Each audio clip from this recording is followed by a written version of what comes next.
Kabaja yaadannoo guyyaa waboo biyya United Kingdom magaalaa Boltanitti. Ayyaanni seena qabeessi guyyaa waboo waggaa waggaadhaan gaafa amajjii tokko kabajamaa jiraachuun isaa ni yaadatama. Ayyaanni kun baranas Oromiyaa dabalatee ardiiwwan garaa keessatti ilmaan Oromootiin kabajamuutti argama.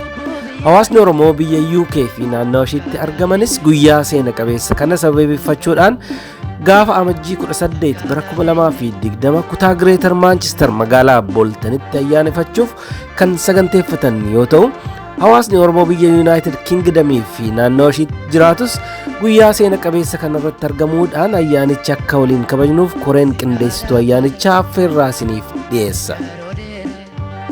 Guyyaa kanattis haala qabsoo bilisummaa Oromoo fi gahee waraana bilisummaa Oromoo waboo akkasumas egeree Oromiyaa ilaalchisee mariin hawaasa gidduutti ni gaggeeffama.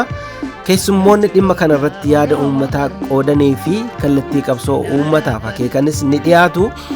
Sagantaan bashannanaa fi nyaataaf dhugaatiinis ni jiraata.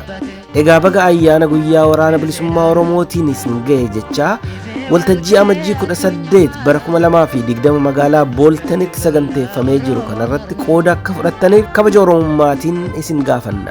Walga'ichis waaree booda sa'aa 1 eegalee hanga galgala sa'aa 7tti kan gaggeeffamu yoo ta'u, bakki walga'ii Memory Lane Gilnow Postcode BL3 5LE Bolton. Odeeffannoo dabalataaf bilbila Duwwaa 7465653 akkasumas Duwwaa 7417582 Duwwaa 9 irratti bilbiluu ni dandeessu.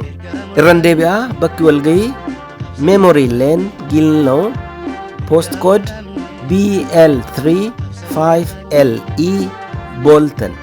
Odeeffannoo dabalataaf bilbila Duwwaa 7465653 akkasumas Duwwaa 7417582 Duwwaa 9 irratti bilbiluun ni dandeessu. Koree qindeessituu ayyaanichaa.